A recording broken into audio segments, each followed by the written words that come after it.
अस्सलाम वालेकुम स्टूडेंट्स। जी स्टूडेंट, आज हम डिस्कस करेंगे एक रिपीटेड क्वेश्चन था हमारे पास एक्सरसाइज 1.2 और क्वेश्चन नंबर 4 का फोर्थ पार्ट -1 की पावर -21/2। तो इसको हम लास्ट टाइम सॉल्व करना चाह रहे थे मगर क्वेश्चन मिसिंग था। अब हम डिस्कस करेंगे। सबसे पहले यहाँ पे मैं ये काम करता हूँ कि -1 की पावर में लिख लेता हूँ 1/2 और होल पावर में लिख लेता हूँ -21। क्लियर? 1/2 का मतलब हो गया कि -1 का square root and whole power -21। अब ये क्या बनेगा? Therefore square root of -1 basically iota के इक्वल होता है। सो आप कहते हैं कि हम इसको लिखते हैं जी आयोटा पावर -21। ठीक है।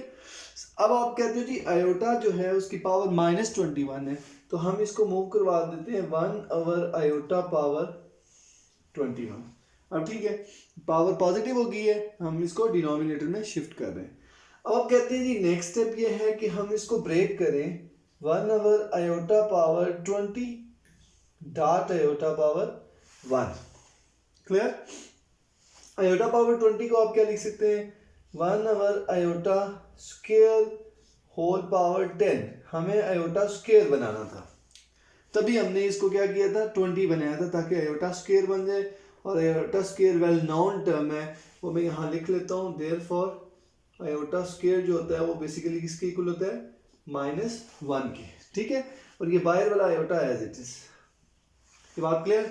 अब आप कहते हैं जी कि देयरफॉर आयोटा स्क्वायर जो है वो -1 के इक्वल है। सो आप लिखेंगे 1/-1 का -1 की पावर 10 और ये बाहर वाला आयोटा उसी तरह।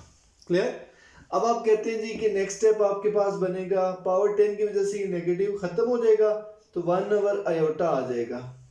और यूजुअली हम ये काम करते हैं कि आयोटा को डिवाइजर से रिमूव करते हैं, तो हम उसके लिए इसको रैशनलाइज करेंगे 1/आयोटा मल्टीप्लाई आयोटा/आयोटा। क्लियर? आयोटा 1 से मल्टीप्लाई होगा, यानी कि ये दोनों आपस में मल्टीप्लाई होंगे तो आयोटा आ जाएगा, और डिवाइजर क्या बनेगा? आयोटा स्क्वायर बन जाएगा। फिर वही बात, आयोटा स्क्वायर किसके इक्वल है? -1, यानी कि iota divides -1। Finally this is minus iota, और ये आपके पास सॉल्यूशन आ गया। तो क्या इसका सॉल्यूशन था? Minus iota. तो ये थी एक्सरसाइज 1.2 क्वेश्चन नंबर 4, इसका फोर्थ पार्ट था। ठीक है, अब हम कुछ थ्योरम्स डिस्कस करेंगे नेक्स्ट एक्सरसाइज के रिलेटेड, और वो थ्योरम्स बेसिकली आपके स्मार्ट सिलेबस का हिस्सा है। क्लियर? तो सबसे पहले हम थ्योरम जो है थ्योरम नंबर 3 डिस्कस करेंगे। ठीक है, मैं इसको रिमूव कर रहा हूँ। तो ये आपके पास बनेगा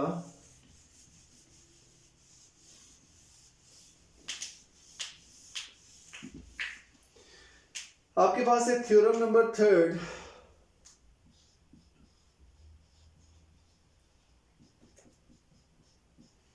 और थ्योरम था z and z conjugate which is equals to z mod square। Clear? तो उसके लिए इंपॉर्टेंट क्या है कि आप पहले लेट करें, let what is your z कोई कॉम्प्लेक्स नंबर है। ठीक है, अब कॉम्प्लेक्स नंबर आपकी मर्जी है, इसको आप a+आयोटा b भी डिफाइन कर सकते हैं, x+आयोटा y भी डिफाइन कर सकते हैं, ये आप पे डिपेंड करता है। से मैं a+आयोटा b डिफाइन कर देता हूँ। अभी मैं इसका कंजुगेट लेता हूँ। कंजुगेट का मतलब होता है हम क्या करते हैं, जो आयोटा वाली टर्म होती है उसका साइन चेंज करते हैं। मींस दैट अभी तो मैंने दोनों के ऊपर बार डाल दिया है। ठीक है, ये कंजुगेट का साइन होता है। हम क्या करेंगे, अब ये अप्लाई करेंगे तो ये जो आयोटा वाली टर्म है ना, ये प्लस के बजाय माइनस हो जाएगी, जो भी यहाँ साइन होगा वो चेंज हो जाएगा। तो हम लिखते हैं z z conjugate this is equal to a minus iota b। तो स्टूडेंट्स हमने z भी फाइंड कर लिया, z कंजुगेट भी फाइंड कर लिया। अब आपने क्या करना है, इन दोनों को मल्टीप्लाई करना है। Here z and z conjugate, this is a plus iota b and this is a minus iota b. और नोट करें तो ये आपके पास फार्मूला बनना है therefore a plus b into a minus b, finally a square minus b square. तो ये क्या बनेगा आपके पास, z and z conjugate goes to a square minus iota b whole square. Iota की वजह से मैंने होल स्क्वायर लिख दिया। इसको लिख सकते हैं ए स्क्वायर माइनस, और यहां से क्या मिलेगा, iota square b square, and therefore your iota square must be -1. So this is a square minus into -1 b square, finally a square plus b square. This is z and z conjugate. ठीक है, ये आपके पास आ जाएगी equation number A, या इसको कोई और नंबर दे दें या इसको थर्ड नाम दे दें। ठीक है, और ये हमने लेफ्ट हैंड साइड सॉल्व किया है। नाउ अब आपने क्या करना है, z का कंजुगेट मॉडुलस फाइंड करते हैं। z जो हमारे पास कॉम्प्लेक्स नंबर है इसका मॉडुलस। अब मॉडुलस क्या मतलब होता है, आपने सिर्फ रियल पार्ट्स के, मींस दैट a का भी स्क्वायर ले लिया प्लस b का square and whole square root. ठीक है, यानी आपने सिर्फ रियल पार्ट्स लेने हैं, आपने a को ले लेना है और b को। जब आप मॉडुलस फाइंड करते हैं ना उस वक्त आयोटा को यूज नहीं करते। सो a square plus b square. Clear. अब आप कहते हैं जी टेकिंग स्क्वायर, तो ये क्या बनेगा, z mod square is equal to a square plus b square. This is your equation number 4। ठीक है, अब हम नोट करें तो हम कह सकते हैं जी from third and fourth, your third equation and fourth equation, your z and z conjugate must be equals to modulus of z square. ठीक है, यानी कि हमने जो z का मॉड लिया है उसका स्क्वायर, और ये आपके पास एक थ्योरम है। हम नेक्स्ट जहां पे भी जरूरत पड़ेगी तो हम डायरेक्ट क्या लिख लेंगे, z एंड z कंजुगेट को उसका z का मॉड स्क्वायर लिख लेंगे। ठीक है, ये हम डायरेक्ट z लिख लिया करेंगे। ये अच्छे से याद कर लीजिएगा। ये हमारे पास एक थ्योरम था, थ्योरम नंबर 3 जो आपके स्मार्ट सिलेबस में आ रहा है। इसी तरह नेक्स्ट थ्योरम है, उसमें भी हमने z को डिफाइन करना होगा। थ्योरम नंबर 4 में यहाँ से z जो डिफाइन हुए मैं एज इट इज रहने देता हूँ। ठीक है, थ्योरम नंबर आपके पास है 4, और वो कहते हैं कि z1 plus z2 conjugate is equal to z1 plus z2 whole conjugate.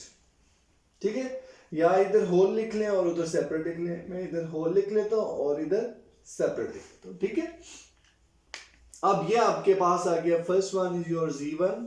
ठीक है, अब सेकेंड आप डिफाइन कर लीजिएगा, वो आप उसको कोई और नाम दे दें। लाइक इसको मैंने a b का नाम दे दिया है, उसको मैं x y का नाम दे देता हूँ, या फिर आप उसको c d का नाम दे दें। ठीक है, दिस इज योर z1, और z2 क्या बनेगा आपके पास, c plus aorta d। This is your second equation. Clear. तो सबसे पहले मैं क्या करूंगा जी, z1 प्लस z2 फाइंड करूंगा। ठीक है, तो क्या बनेगा आपके पास, नोट कीजिएगा। तो हमारे पास आ जाएगा a plus iota b and plus c plus iota d। यानी आपने कहा जी कि हमने a में c ऐड करना है, रियल पार्ट में रियल ऐड करेंगे, a प्लस c, ठीक है, plus iota and b plus d। Imaginary में इमेजिनरी ऐड करेंगे। ठीक है, आयोटा कॉमन ले लिया, दोनों में था तो आयोटा बाहर आ गया। This is z1 plus z2। अब आप कहते हैं कि इसका कंजुगेट ले लेते हैं, तो ये बनेगा z1 plus z2 conjugate whole conjugate. और मैं बता चुका हूं कंजुगेट का मतलब क्या होता है, आयोटा वाली टर्म का साइन चेंज। तो मैं डायरेक्ट साइन चेंज करने लगा हूं, a plus c minus iota b plus d। This is your equation number 3। ठीक है, अब आप कहते हैं जी कि इक्वेशन 3 होगी है। नाउ हम राइट हैंड साइड सॉल्व करेंगे, तो z भी हमारे पास गिवन है, z कंजुगेट z2 भी z1 भी। तो हम कहते हैं जी now z1 conjugate which is equals to a minus aorta b। Clear. And z2 conjugate, यानी कि z1 और z2 का मैं डायरेक्ट कंजुगेट ले रहा हूं, आयोटा वाली टर्म के साथ जो साइन है वो चेंज करना है। तो ये बनेगा c माइनस आयोटा d। और इन दोनों को ऐड करेंगे हेयर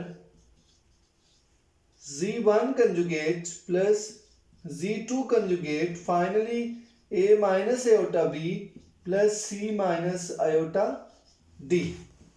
अब आप कहते हैं जी कि हमारे पास यहां से नोट कीजिएगा, तो ये बनेगा a प्लस सी, दोनों रियल नंबर आ गए, और दो नेक्स्ट जो इमेजिनरी है दोनों माइनस के आयोटा आ रहा है, तो माइनस आयोटा कॉमन आ जाएगा, बाकी बचेगा b प्लस डी।